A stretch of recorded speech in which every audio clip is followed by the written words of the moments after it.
하나님께서 이 말씀을 통해 우리에게 해주시길 원합니다. 네, 예수님께서 회개하라 천국이 가까이 왔느니라 하시더라. 예수님께서 전파하신 것은 바로 회개 메시지였습니다.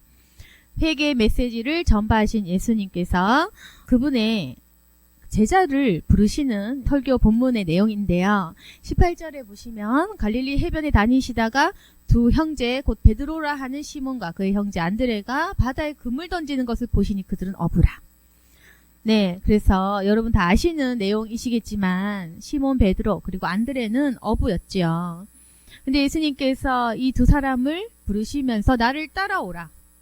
내가 너희를 사람 낚는 어부가 되게 하리라 말씀하셨습니다. 그래서 우리가 이 음성 듣는다면 행복한 겁니다. 나를 따라오라는 주님의 음성입니다. 그런데 따라오라라는 그 예수님의 만남, 그리고 예수님의 선택, 그 굉장히 즐거운 것이고 너무너무 영광스러운 건데 이것을 이해하기까지는 어려운 것입니다. 아시겠죠? 예수님을 만나는 건 쉽고 음성 듣는 것 좋고 그리고 나를 택했다는 것까지는 너무 좋은데 이해하기가 어렵다. 그건 뭐냐면 19절 너희를 사람 낚는 어부가 되게 하리라. 이게 어렵다는 겁니다. 만나는 건 쉽고 예수님 음성 듣는 건 좋지만 무슨 뜻일까? 이게 어렵다는 겁니다. 그래서 우리가 간단하게 생각할 수 있어요. 예수님의 사랑, 복음 전파, 영혼 구원. 간단히 생각할 수 있지만 이거 인간이 이해하기에 조금 어렵다. 우리가 물고기 잡아서 물고기 팔아서 밥 먹는 사람으로서 살아가야 하는데 우리가 밥을 먹어야 되는데 사람을 낚는 어부가 되어라. 이건 왜 어렵다고 얘기했냐면은 이거 뻔하지만 어려운가? 이제 너는 돈 되는 거 못 참는다. 원래 물고기 잡아야 돈 되잖아요. 돈이 돼야 되지. 그래야지 먹고 살 것 아닙니까? 그런데 다 이 가족도 있고 자기 앞길도 창창할 건데 돈 안 되는 일을 하여라. 사람을 낚는 어부가 되어라. 그 뜻인 겁니다. 그래서 우리가 굉장히 하나님의 말씀을 나답게 해석을 하는 경우가 있습니다.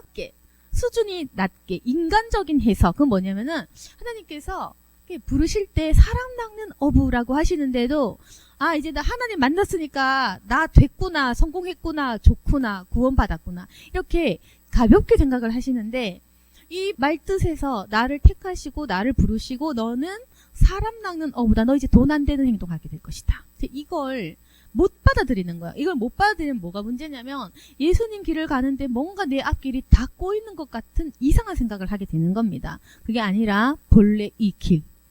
원래 예수님을 따라오라고 말씀하셨고 따라가는 사람은 본래 이 길이다. 돈 안 될 거다. 물고기를 잡으면 돈이 되고 뭐 시장 가서 팔아가지고 밥을 먹을 거 아닙니까? 사람을 낚는 어부는 돈은 되지 않는다. 오히려 퍼주는 길이다.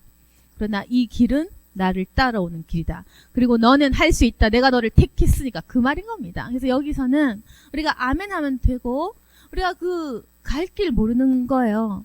그래서 이 길이 얼마나 힘든지 계산조차 못합니다. 그리고 다 알면 이 길을 못 갑니다. 뭔지 모르지만 그냥 따라가다 보면 배우게 되고 하게 하시고 성령 받으면은 나도 모르게 그 길을 가고 있는 겁니다. 그래서 그냥 순종하면 되는 건데 근데 우리가 이해하면서 가면 좋겠죠. 그래 하나님의 뜻을 아는 사람이 되는 거니까. 근데 우리가 이 고난에 대해서 받아들이지 못하면은 계속 하나님의 뜻을 알지 못하는 사람, 이해할 수 없는 사람이 되는 겁니다. 그러면 사람들에게 예수님에 대한 그 말씀을 증거할 수 있는 사람이 안 되는 거예요.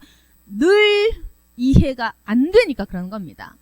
그래서 우리가 인생을 해석할 때 하나님의 말씀을 이해하려고 하지 말고 따라가도록 해라. 따라가야 됩니다.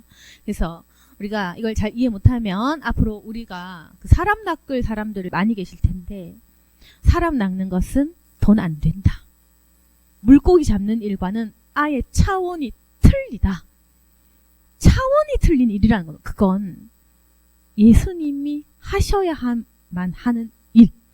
예수님 직업을 우리가 갖게 된 겁니다. 그래서 이 세상 모든 사람들이 돈 벌기 위해서 살고 물고기도 잡고 뭐 가축도 잡고 다 이렇게 사는데 예수님 따라가는 사람은 사람을 낚는 사람의 영혼을 살리는 사람이 되는 길이기 때문에 이거는 비교할 수가 없는 거예요. 그래서 굉장히 영광스러운 일인데 이걸 우리가 단순하게 잘 됐다. 난 이제 사역할 수 있다. 이게 아니라 이제 고통 길인 겁니다. 이제 그냥 고통스러운 거예요. 이걸 이해하셔야지 예수님께서 주신 십자가를 잘 감당할 수가 있습니다. 근데 만약 이 길을 이해 못하면은 왜 내가 사역이 안 풀리지? 왜 하나님께서 이 응답을 막으시지? 왜 나는 왜 이렇게 인생이 고통스럽지? 그게 아닌 거예요. 그게 아니라 감당하는 겁니다. 감당하고 견뎌내는 겁니다. 그래서 감당하고 견디고 고난을 사모하는 것이 우리가 해야 될 일이고 하나님께서는 그 고난을 감당할 자를 세워주실 것입니다. 하나님께서 적당한 때에 하나님이 알아서 하실 건데 우린 그걸 기대하면 안 되는 거예요. 그래서 문제는 뭐냐면은 우리가 너무 머리가 굵어지고 잔꾀가 많다 보니까 내가 하나님 일 하면 하나님 또 나 일 하겠지 계산 들어가는 거. 계산 들어가면 또 이게 축복을 막습니다, 여러분. 그래서 우리가 문제가 뭐냐면은 머리가 너무 굵어졌다. 그래서 내가 하나님 일 하면 하나님이 또 알아서 내 거 해주지 않을까? 계산 들어가는 거. 계산 들어가면 이 계산이 이게 욕망이고 욕심이고 좀 더러운 것이기 때문에 축복을 또 막는 거예요. 축복의 시기를 자꾸만 늦추는 길. 그래서 우리가 온전히 고난을 감당하고 사모하고 십자가의 길을 가야지만 축복의 길을 만날 것이고 자꾸 우리가 앞서 계산하고 도망가려고 하고 머리 쓰고 세상 사람같이 유혹에 그렇게 약해 빠져서는 우리가 예수님을 따라간다 하면서도 세상 따라가고 있는 것입니다. 그래서 마귀를 따라가고 있는 것입니다. 그래서 우리가 지금부터 해야 될 것은 뭐냐면은 20절에 금을 버려두고 예수 따라야지.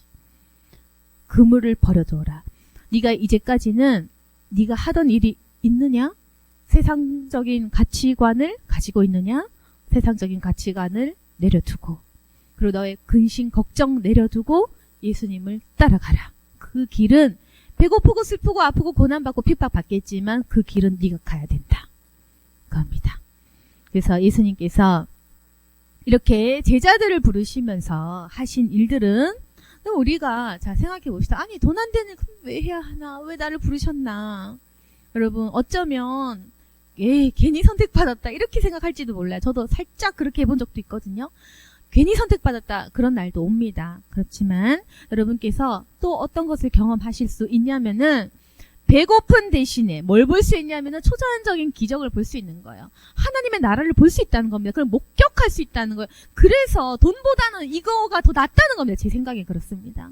그래서 어떤 사람은 생업을 택하고 예수님 안 따르는 길 아니면 반반 같은 그 길을 따르겠지만은 예수님의 길을 따르는 제자들은 배고프고 이해 안 되고 고난받고 사도 바울같이 많은 핍박을 받겠지만 그럼에도 불구하고 인간이 경험할 수 없었던 초자연적인 기적과 역사를 볼 수 있는데 이건 경험 안 하면 모르고요. 모르니까 모른다고 얘기할 거고 알면 알기 때문에 이미 내 마음 안에 천국이 임한 걸 그냥 아는 거예요. 그래서 이 3절에 천국 복음을 전파하시며 백성 중에 모든 병과 모든 약한 것을 고치시는 이 능력 이것이 우리를 통해서 나타날 수 있다는 것입니다. 그래서 예수님에 대한 소문도 온 수리아에 퍼진 이유가 뭐냐면은 사람들이 역시 인간은 보는 거 약하거든. 병 고침 받아야지 예수님도 유명해진 거예요. 예수님께서는 그 불쌍한 사람들의 병을 고쳐주시고 때로는 죽은 사람도 살려주시면서 그분께서 지극히 사랑이 많으시고 그분이 누구신지 자체를 알려주신 겁니다. 그래서 사람들이 모든 앓는 자, 곧 병에 걸려 고통당하는 자, 귀신 들린 자, 간질하는 자, 중풍병자들을 데려오니까 그들을 고치시는 그 역할들을 해주시면서 그래서 예수님께서는 병고침, 귀신 축사를 통해서 그분의 사랑, 권능, 그리고 죽은 자를 살리시는 그 기적 또한 주님께서 직접 죽으시는 그 기적, 부활하신 그 능력을 통해서 예수님께서 누구신지 정확하게 우리에게 알려주시는 것입니다. 그리고 부르신 제자들을 통해서 이 일을 한 번 더 너희들이 해서 이걸 통해 천국 복음을 전파할 너희들의 길은 그러나 힘들다. 계산하지 말아라. 병 많이 고쳐주면 돈 벌 수 있을 것 같으냐? 인기 받을 수 있을 것 같으냐? 말도 안 되는 소린 겁니다. 사도 바울같이 그냥 돌에 쳐박고 배도 파손되고 뭐 인생 풀리는 거 하나도 없는 거예요. 여러분. 그래서 계산을 좀 버리셔야 됩니다. 우리가 능력 받아도 굉장히 일 안 풀려. 능력 받고 병고침 보고 사람들이 귀신 떠나가고 해도 그래도 욕을 합니다. 저는 겪어봐서 알지만 잘 모를 수도 있고 이해가 안 될 수도 있겠지만 공짜로 고쳐줘도, 공짜로 해도, 그래도 사람들은 욕하고 질투하고 아니라 하고 그런 그냥 그 길인 겁니다. 그래서 우리가 계산해봤자 그 계산들 틀릴 것이고, 우리가 그래서 죽고자 고난받고자 하지 않으면 예수님 제자는 될 수 없습니다. 그래서 우리가 이제 선택을 해야 되는 건데, 예수님 제자 안 할래 하고 도망을 가시던지, 아니면 예수님 제자 할래 할 것 같으면 제대로 죽고자 하든지. 그런데 지금 문제는 뭐냐면은 난 예수님 제자 해야지 해놓고 딴 말하고, 해놓고 불평하고, 예수님 제자 해야지 해놓고 억울해하고, 이제 그러면 이제 자기 영혼도 더 죽어가겠죠. 괜히 콜링에 응답한 척 하다가 자신의 삶만 더 힘들어지는 것입니다. 그래서 결단해야 되는 겁니다. 자, 이제 우리 마음속에 계산을 버리셔야 된다. 예수님 믿지만 예수님 따르는 제자가 되는 것은 어렵다. 죽는 길이다. 그래서 저도 개척하고 일이 잘 안 풀려서 하나님 개척 괜히 했습니까? 왜 이렇게 안 풀립니까? 이게 아닌가요? 이렇게 다 막히지, 안 되지, 이거 접는 게 답인가? 저 이런 생각 진짜 많이 했거든요. 그래서 하나님께 왜 이렇게 고통을 줍니까? 했을 때, 그래서 하나님께 이제 기도를 했습니다. 하나님께서 그럼 뭘 원하느냐? 이제 말씀하시는 거죠. 저는 원하는 걸 얘기했죠. 사람도 주시고, 그리고 돈도 주셔야 되고, 이것도 주셔야 되고, 그리고 저것도 주셔야 되고, 내 건 안 구했어. 필요한 것들을 구했습니다. 그러니까 예수님께서 하시는 말, 그럼 십자가는 너는 없느냐? 그럼 너는 무엇을 하겠느냐? 넌 나를 위해서 십자가를 진다고 했는데 그럼 너는 무엇을 할 수 있겠냐? 저에게 어느 십자가를 질 건지를 물으셨는데 생각해보니까, 아니 사람 부흥해야 돼, 능력 받아야 돼, 사람들 고쳐줘야 돼, 복음 전파돼야 돼, 교회 부흥돼야 돼, 물질은 열려야 돼. 아니 그러면은 내가 받을 수 있는 그 어떤 고난도 없더라고요. 그래서 예수님께서는 내 기도에 그 기도 제목 다 맞는 말이지. 교회 구하고 틀린 거 하나도 없음에도 불구하고 그럼 넌 뭐 할 건데? 넌 무엇을 감당하고 싶으냐? 너는 나를 위해서 고난을 당하겠다고 네가 서원을 했었는데 그럼 너는 뭘 당할래? 그래서 제가 난 뭘 당할 수 있을까? 내가 주님을 위해서 뭘 당할 수 있을까라고 생각해보니까 지금이 딱 좋구나. 이 가난, 이 욕설, 이 정도가 딱이다 나에게는. 왜? 난 아직까지는 그래도 걸어다니고 그래도 육신이 뭐 건강한 편이니까 이 정도 고난 딱이다. 저는 그때부터 집어치웠습니다.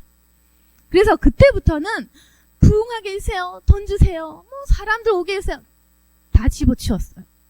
모든 것을 겪는다. 나는 모든 것을 하겠다. 하나님, 저는 모든 것을 고통당하겠습니다. 지금이 딱 좋은 거예요. 그러니까 내 수준에 내가 받을 수 있는 이 따위의 가난, 욕설, 핍박, 이 수준 낮은 이 고난, 이 정도? 이건 너무 적구나. 그래서 제가 느낀 것은 이 생각이 전환. 이 고난이 적었다. 내가 갖고 있는, 내가 지금 당하고 있는 이 욕설과 이 핍박 너무 적다. 그래서 사고방식이 전환됐습니다. 적구나. 나는 그릇이 작구나. 내 고난이 너무 작구나. 그래서 그때부터는 더 당해야겠다. 더 알고 싶다. 더 당해야 된다. 이 고난을 더 받겠습니다. 그래서 그때부터는 그냥 고난을 감당하는 자로, 그렇게 해서 그게 십자가라는 거죠. 그래서 예수님께서 이제 저에게 감당하라고 말씀을 하셨고, 네가 원하는 십자가의 길은 바로 이 길이다. 안 풀리고 막 막히는 거예요. 그게 내가 겪어야 될 십자가. 그러니까 여러분, 제 계산은 틀린 거였어요. 그게 뭐냐면은 항상 기도하면 많은 것들이 응답되지, 기도하면 많이 좀 기적도 일어나고 이거 목회 술술 풀릴 것 같은 각인데 전혀 그렇지 않습니다. 진짜 기적은 많이 일어났어요. 그리고 분란도 없었어요. 교회에 돈이 없으면 분란이 없거든요. 근데도 막히는 거예요. 이상하잖아요. 원래 목회는 그런 겁니다. 그래서 여러분이 아무리 능력 받고 목회 잘해야지 해도 그 어느 상황에서도 이 마귀가 우리를 엄청 해방하고, 사실 목회하기 전에 나같이 이렇게 좀 많은 그런 말들을 할 수 있고 많은 것들을 알려줄 수 있고 안수할 수 있는 능력이 있으면 나 목회 쉽겠다, 솔직히 그렇게 생각을 했지만 전혀 그렇지 않고, 아무튼 그래서요, 저같이 이게 생각의 전환을 하면 하나님께서 그래 이제는 네가 조금은 때가 되었구나, 네가 이제는 조금 분위기를 파악했구나. 여러분, 우리 이 기도가 이제 달라져야 됩니다. 예수님을 따라가는 십자가의 길, 고난 받는 게 이번 생은 그냥 죽었도다, 이번 생은 나는 쇠하여지는 것이다, 이번 생은 그냥 배고프게 찌질하게 사는구나, 이렇게 마음을 먹으시면 이 사역하는 분들은 오히려 그때의 사역의 길이 열릴 것입니다. 그러나 우리가 계산 들어가면 안 되고 계속해서 죽어지는 그 길로 가시면 되는 겁니다. 그래서 이 말씀을 한번 적용해 보시고, 그리고 평신도라 할지라도 이 말씀을 생각하시면서 나는 어떤 역할을 해야 될 것인가, 내가 과연 짊어져야 할 내 상황에, 내가 가진 달란트에서 사람 낚을 수 있는 방법은 어떤 것이 있을까, 그것도 감당하셔야 돼요. 그래서 있는 자나 없는 자나 가진 자나 못 가진 자나 우리가요, 부자라도 고난 안 받는 거 절대 아니에요. 분명히 살면서 어떤 고난이든 고난 없는 사람은 없을 것입니다. 그걸 감당하고자 할 때, 그리고 그걸 감당하는 그 자세가 십자가 지는 예수님 따르는 그 제자의 자세가 될 때 하나님께서는 다른 건 안 주지만 기적을 보여주십니다. 그래서 우리가 받을 수 있는 건요, 결국에는 당연히 그 명예와 부귀영화 뭐 이런 거는 우리 길이 아니지만, 그래도 사람들이 보지 못하는 것 보고 알지 못하는 것 알고 이제 그런 거거든요. 그래서 우리가 때로는 병이 들었을 때, 때로는 악한 것에 시달릴 때 우리의 몸을 치유해 주시고, 또한 우리를 통해서 악한 병에 시달리는 자들을 구제해 주시는 그런 일들, 그리고 사람들의 영혼이 되살아나는 그런 일들을 주님께서 보여주실 것입니다. 그래서 오늘 여러분들은 기도를 하시면서 저와 함께 오직 예수님 따르기를 소망하시고 그 길을 구하시고, 단지 초자연적인 주님의 그 살아계신 역사, 그 주님의 흔적을 발견할 수 있다면 저는 십자가 지겠습니다. 그 기도하시면서 오늘 성령 체험을 모두가 다 하고 돌아가시기를 예수님 이름으로 간절히 바랍니다. 아멘. 기도하겠습니다. 거룩하신 하나님 아버지, 이 자리에 모여서 주님의 역사를 보기를 원합니다. 주님을 간절히 만나기를 원합니다. 하나님 아버지, 이 자리에 함께 하시고 우리를 도와주시기를 원하오니 주여, 이 자리에 병고침 일어나게 도와주시고 악한 질병, 악한 영이 떠나게 도와주시고 속사람이 회복되고 우리의 영이 되살아나며 주님의 새로운 영으로 주여 우리의 육신이 새로워지게 하여 주옵소서. 우리의 몸속 마음속 질병 고쳐 주시옵소서. 또한 하나님, 우리에게 성령의 은사를 가득 부어 주시옵소서. 능력 있는 주님의 사람으로 거듭나게 도와주시고, 또한 내 막혀 있는 앞길을 열어주셔서 주님의 음성 듣게 해주시고 주님이 맡기신 사명들 잘 감당할 수 있도록 도와주옵소서. 예수님 이름으로 기도드렸습니다. 아멘.